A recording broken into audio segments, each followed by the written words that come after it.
grim murder of the teenager Emmett Till in the South in 1955.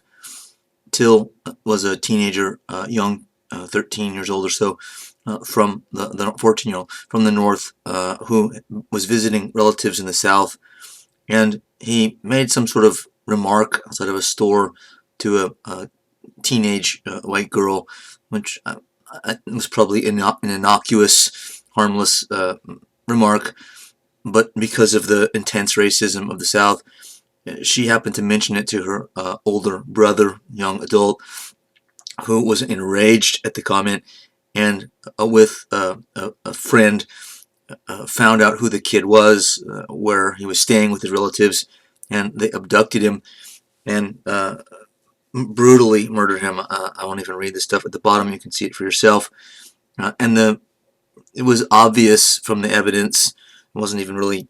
There wasn't even really an attempt to hide that the two defendants, the two murderers, committed the crime, and yet an all-white jury acquitted them in 67 minutes, which was all too typical of life in the South and the legal system, which, for decades and decades had been faced with this kind of thing again and again. A white jury, all-white jury, acquitting white people of crimes against African Americans. But this case is unfortunately a sign of other things that were to come. The scholar Ibram Kendi, who was quoted in the previous slide, though I didn't read it, said the most notorious victim of what was to be called massive resistance to desegregation was 14-year-old Emmett Till on August 28, 1955, for hissing at a Mississippi white woman. Hooligans beat Till so ruthlessly that his face was unrecognizable during his open casket funeral in his native Chicago. The gruesome pictures were shown around the enraged black world. His family, I believe, at least some of them, wanted it to be an open casket so that the world would see the kind of vicious, racist violence taking place in the country, particularly in the South.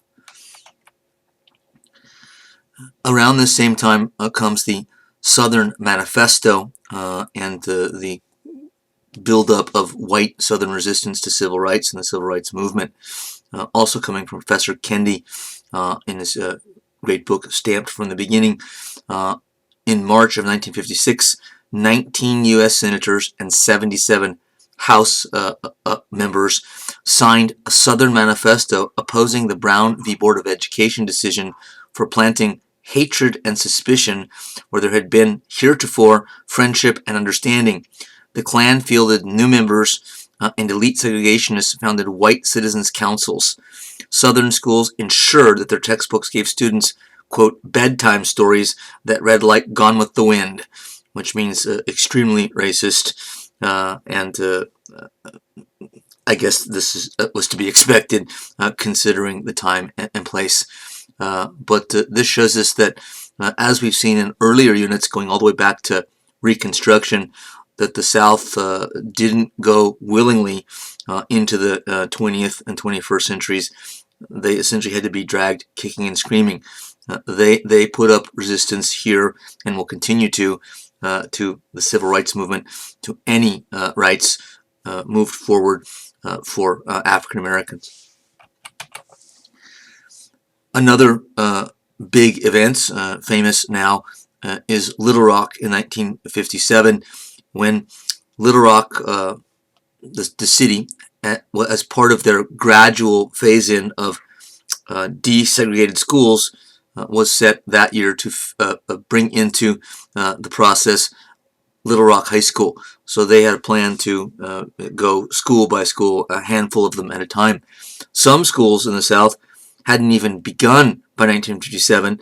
The Supreme Court Brown v. Board of Education decision had said that desegregation of schools should begin, which was vague enough to allow school districts across the South to drag their feet. In some cases, 10 years later, they hadn't even begun to adhere to the Supreme Court's ruling, the federal government's official law on this. But in 57, Little Rock High School was due up.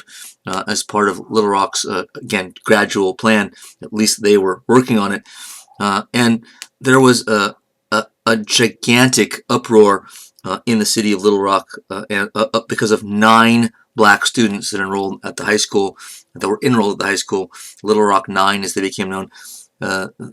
As they went into school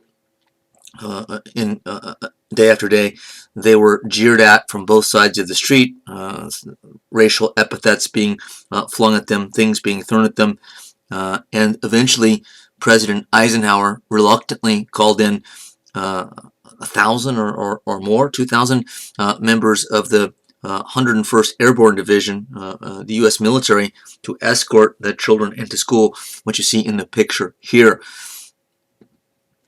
Eisenhower, for various reasons, was reluctant to get involved, get the U.S. government involved in civil rights action. I think one of the worst aspects of his presidency. This is, I think, the biggest, failing mark against him. But at least he did send the military, which was a signal and a sign that the federal government was serious in this case. The governor of Arkansas, Little Rock is in Arkansas, Orville Faubus, who you see on the left, making a speech which called for the state to block integration of Arkansas schools in direct violation of federal law. So Faubus was actually saying to his whole state, do not abide by federal law. So this is, clearly a violation of the Constitution and a violation of, a call for states' rights in violation of federal law. In around 1960, or exactly 1960, comes a new tactic as part of the civil rights movement, the first sit-in, this one by college students at a Woolworth store in Greensboro, North Carolina. The photo you see before you is a rather famous one now.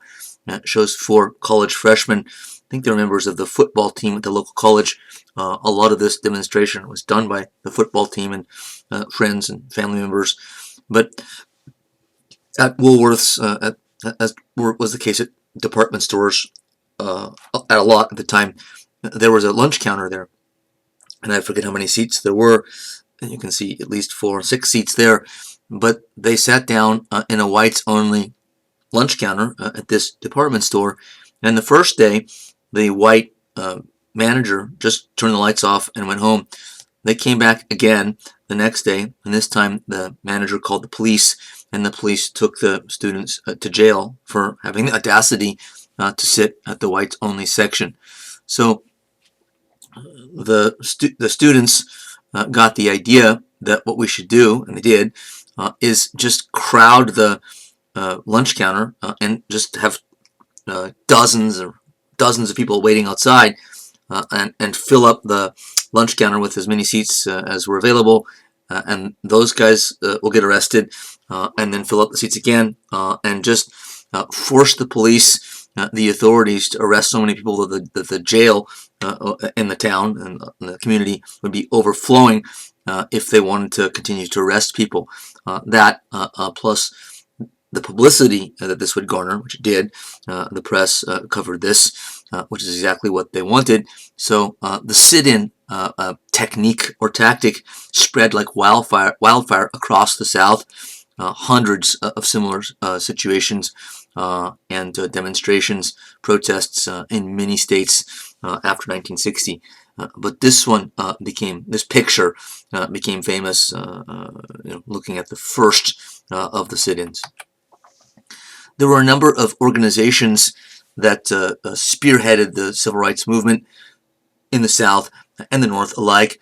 This one, the Student Nonviolent Coordinating Committee, or SNCC, as it's sometimes called for short, were college students and sometimes faculty advisors who became kind of like the frontline troops in the civil rights movement, often taking the biggest chances and biggest risks going into try to get African Americans in Mississippi and other places to register to vote, etc., etc. She's like the shock troops taking the biggest risks of all. And some of their leaders became famous.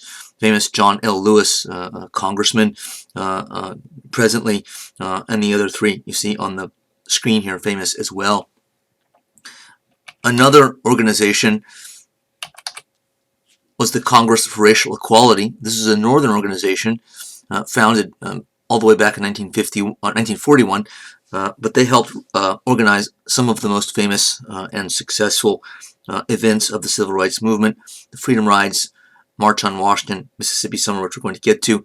You see Robert Kennedy here on the right addressing one of its gatherings and meetings. Sometimes they coordinated activities and demonstrations, protests with the Student Nonviolent Coordinating Committee just mentioned on the last slide. And third, the Southern Christian Leadership Conference, formed in 1957, which, as you see in the picture, Dr. King was a leader of, along with a number of his major associates, many of them ministers, Fred Shuttlesworth, Ralph Abernethy, etc., etc. They also coordinated activities with the other two groups sometimes, though the Southern Christian Leadership Conference and the Student Nonviolent Coordinating Committee sometimes had a troubled relationship back and forth. The committee with younger people, college students primarily, and the leadership conference with older, middle-aged to older gentlemen, they sometimes had disagreements about tactics in the civil rights movement. But nonetheless, it's I think true that they were still allies. And Martin Luther King saw to it that however much he might have disagreed with certain stances taken by SNCC, he helped finance them all the way through, and so he stayed a backer and supporter of them. So they were still pretty much allies. The first Freedom Ride came in 1961. This is another tactic and technique used by the civil rights activists. This originated in the North. And you can see from the picture on the left how dangerous this was. But the Freedom Riders were civil rights activists, some white, some black. The guy standing in the back of the bus, I believe, is a Columbia University professor who decided to, go on one of these rides to, get involved in civil rights activity. This was a testing of a court case that had already made segregated bus terminals where the buses stop, people get on and off, illegal. So they were going from city to city, state to state, Greyhound buses or whatever they were in the South at the time. And when they'd have to get off the bus to wait at a terminal for the next bus, they would deliberately sit in the wrong section to test what the authorities in those localities would do, whether they would adhere to the law or violate the constitutional rights, as well as violate the constitutional rights of the Freedom Riders, as well as the law.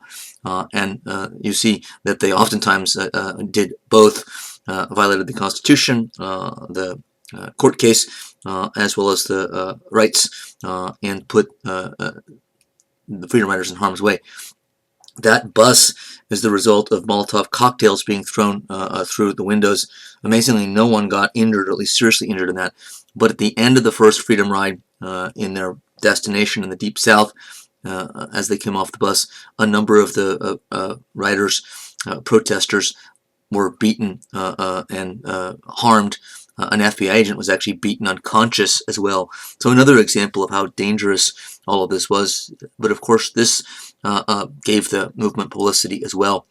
The Kennedy administration, this is in the middle, or the beginning, I guess, of the Kennedy administration, had a strange response to all this.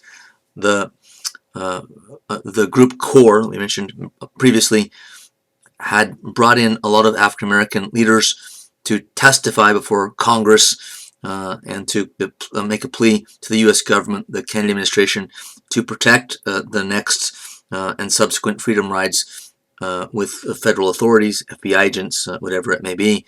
And the Kennedy administration did respond, but not in that way. What they did in the next Freedom Ride was when the protesters got off the bus, they immediately had them arrested to keep them safe, arrested them and put them in jail temporarily, not to charge them, but just to get them out of harm's way. When there were white armed sort of mob type groups waiting to harm them.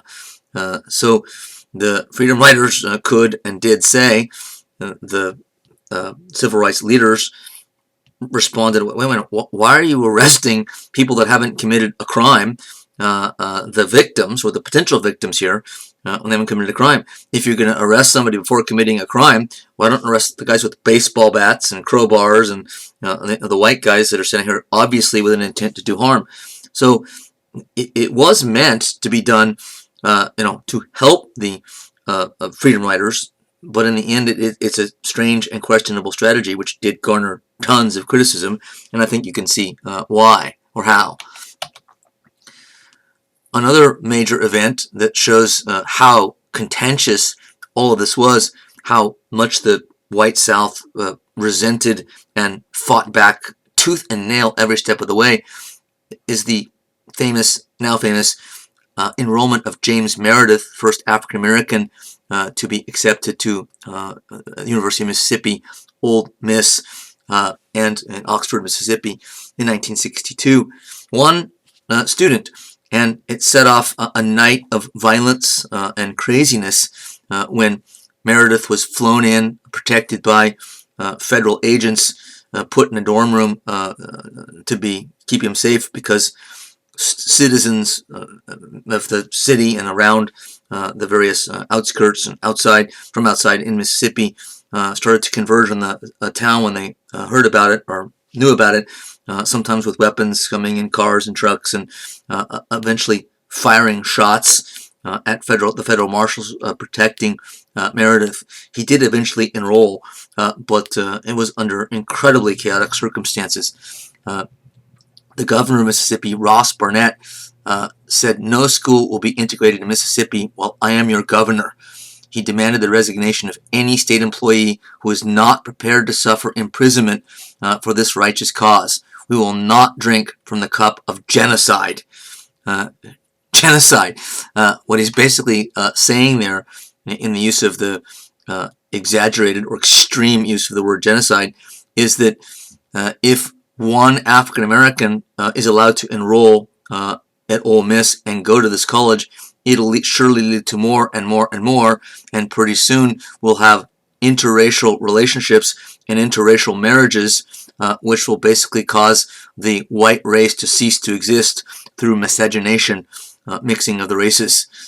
So an unbelievably extreme statement from the white governor of Mississippi. Although in the end, the governor did agree to compromise with the Kennedy administration, who was on the phone with their federal agents, both Robert Kennedy, the Attorney General, some of his leading assistants, with President Kennedy kind of coming in and out of the room for the whole night in this tense standoff situation. They were trying to give instructions and hear from their agents on the ground in Mississippi what was going on.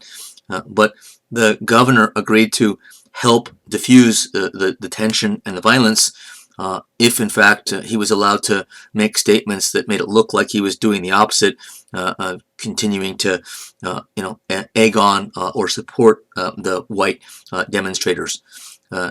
From James Patterson's Grand Expectations, there's a passage saying that by 7:30 on the evening of September 30th, the day before Meredith was due to enroll, a hostile crowd, peaking at around 3,000 later that night, of students and outsiders gathered on the campus and began to throw bricks and Molotov cocktails at U.S. Marshals.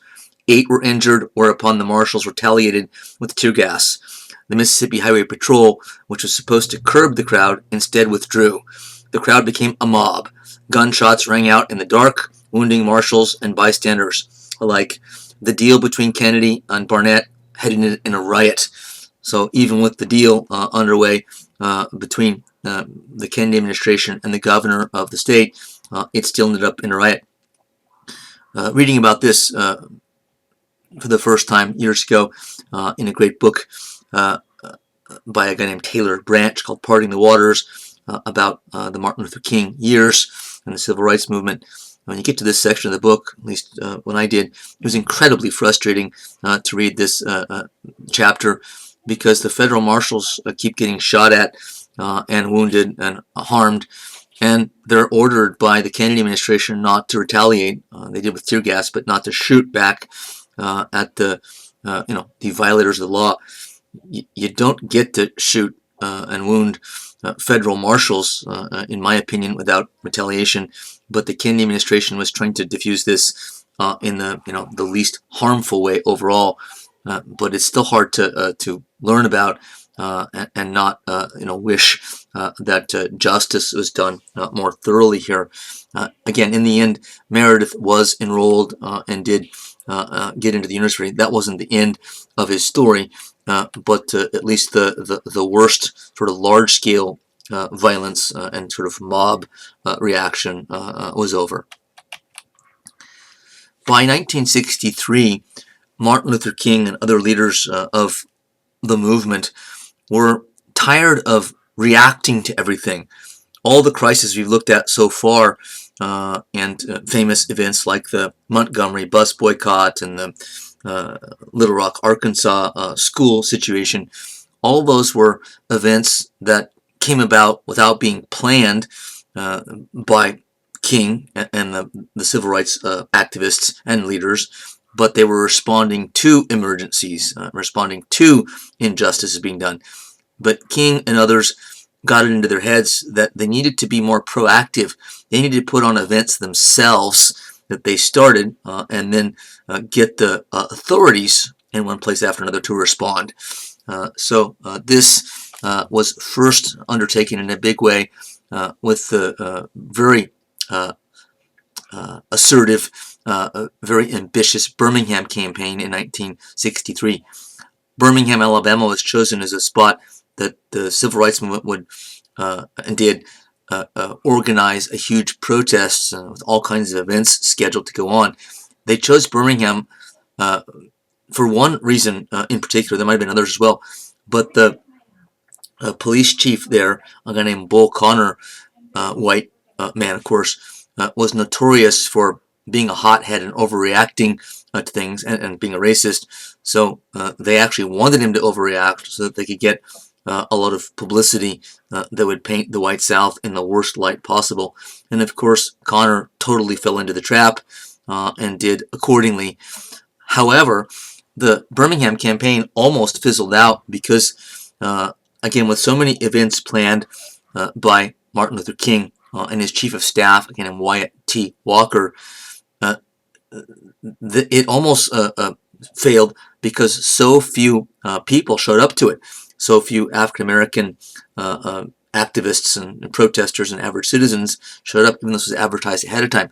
So they were faced with the possibility of a huge flop, which would have been a PR nightmare for the movement and Dr. King, which might have stopped the momentum or reversed the momentum of the civil rights movement. They may have recovered, but this would have been a black eye to be sure for them.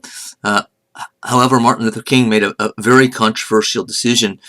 There was one group of African Americans in Birmingham that were there in large numbers, willing to go out in harm's way and test the authorities' resolve by marching peacefully, demonstrating peacefully, and seeing what the police would do. And that group were children, sometimes as young as 10 years old, up to teenagers. And you see in the photograph on the left, kids being hit by police fire water hoses, which can actually do a lot of damage. Those things are pretty powerful. On the right, you see a teenage boy, African-American teenage boy, being attacked by a police dog, intentionally let on him by police. So the controversy, of course, for King was that he was putting children in harm's way. And a lot of their parents, of course, weren't happy about it. A lot of Martin Luther King's own colleagues and subordinates were against it because of it's questionable from a moral perspective, letting kids do something this dangerous. But it did turn the whole event around, because though a lot of parents were upset when they found out that kids were out in the streets. It, in a sense, sort of shamed some of the parents by, forcing them to think, wait a minute, our kids are out there brave enough to go out there and we're not out there? So it actually then brought many of the adults out that hadn't come out in the first place. And then the whole episode turned into actually a massive success. It was turned around by King's controversial decision, and it got tons of publicity. This campaign was one of the first that really hit the nation by storm in terms of its presence on the media. This made the nightly news basically everywhere. And so this was important as well, right? As it says here, violence caught on television that shocked many Americans. For many white people, they probably hadn't been paying too much attention to the civil rights movement. Maybe they were racist, maybe they weren't in some cases, but just kind of felt like I got my life to live. I'm not in the South. I have a job in New York City.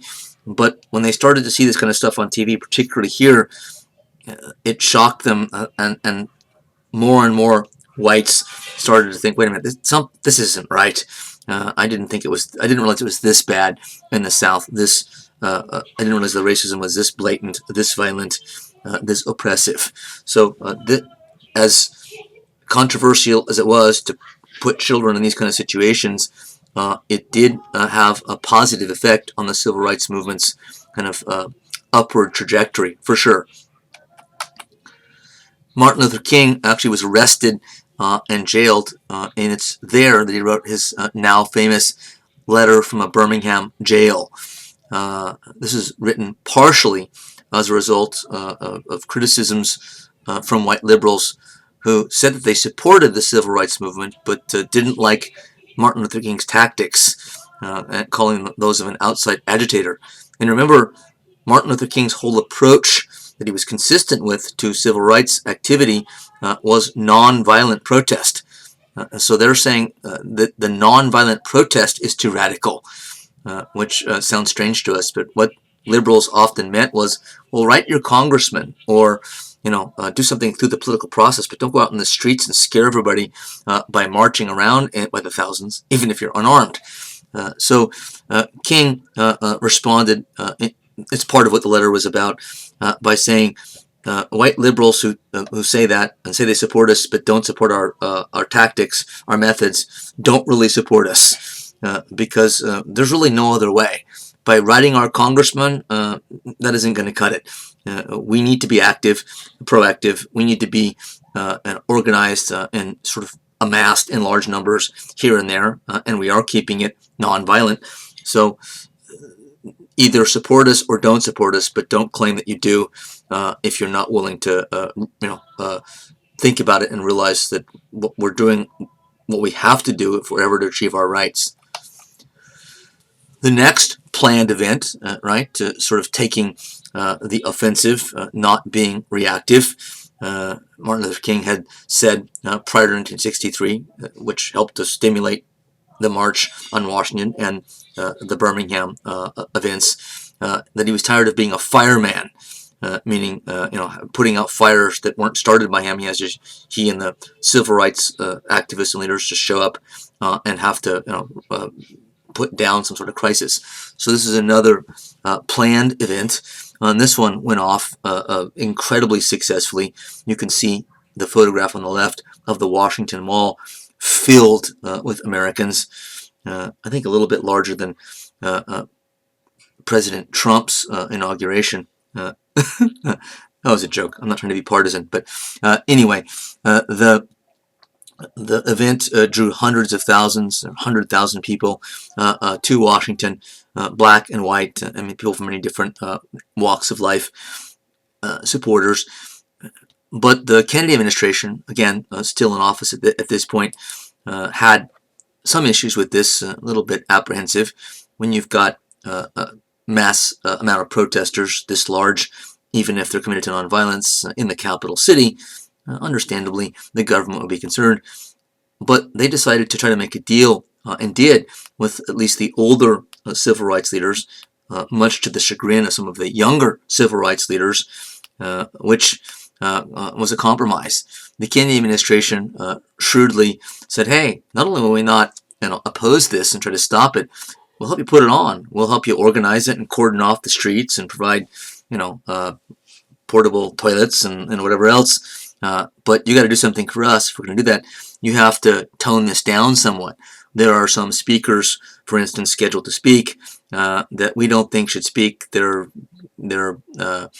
rhetoric has been and is too radical, and it's going to stir up too much trouble."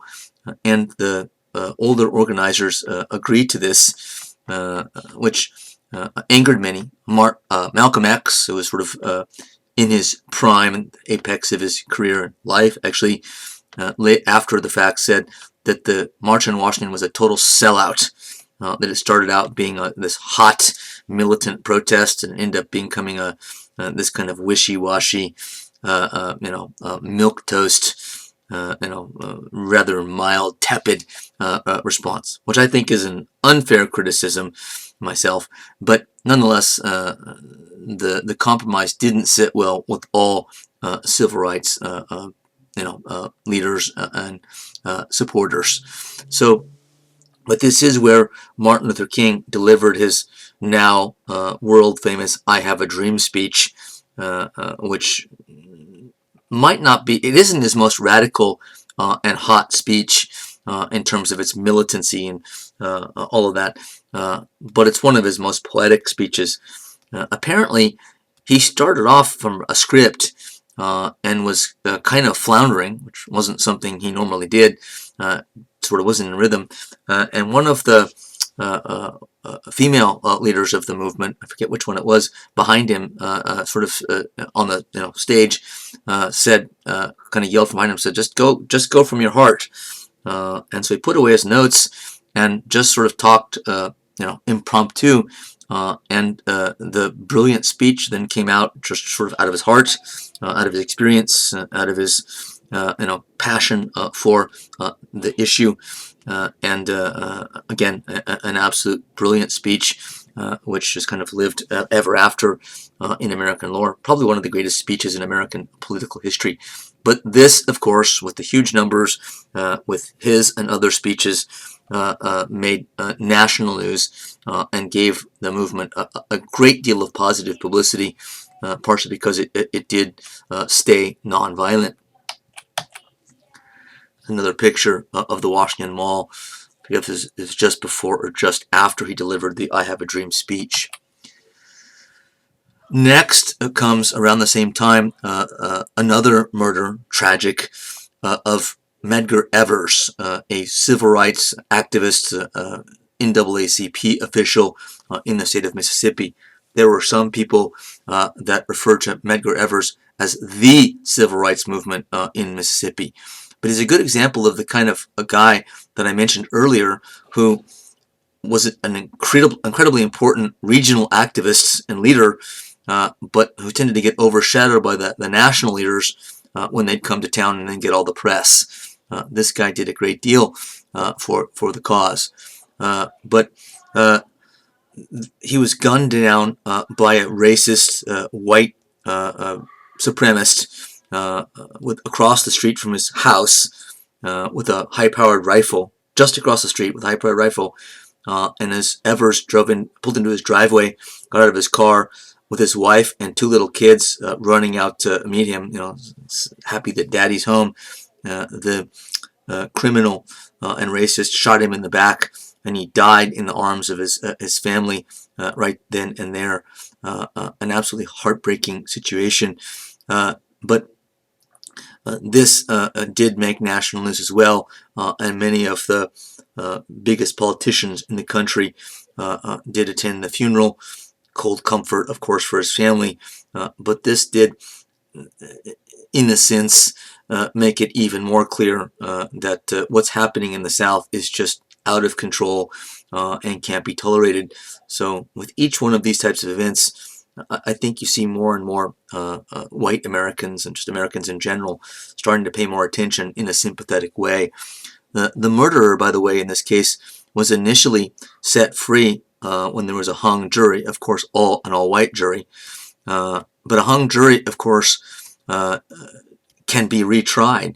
If someone's found not guilty, double jeopardy is the rule, the law, which means you can't try them again, no matter what kind of evidence might surface. In the meantime, they can even admit they did it, which the murderer basically did, but he wasn't thinking because it was a hung jury, and the widow of Medgar Evers spent decades hounding the authorities in Mississippi, the district attorney's office in Jackson, to reopen the case, and they kept saying no, no, no. She got legal help from the Southern Poverty Law Center, which is pretty famous, and its founder, Morris Dees, helped her a great deal. And they finally, in the 1990s, just 30 years after the events, reopened the case, which didn't seem promising. Much of the evidence was missing by this time. Many of the relevant witnesses had died, or couldn't find them. But finally, an assistant district attorney put together enough evidence to bring the case to court, and they tried and convicted the guy. I think it was in his 80s at the time, and put him behind bars. You might say, well, the guy was an old man at this time. It's cruel, but he murdered this man in front of his family in cold blood. There's, by the way, a movie about this that would be a good extra credit movie called Ghosts of the Mississippi, starring Alec Baldwin as the attorney that prosecutes the case, Whoopi Goldberg as the widow of Medgar Evers, and the always creepy James Woods, who plays the murderer. You know who James Woods is, but he always plays a creepy bad guy in the movies, but he does it really well.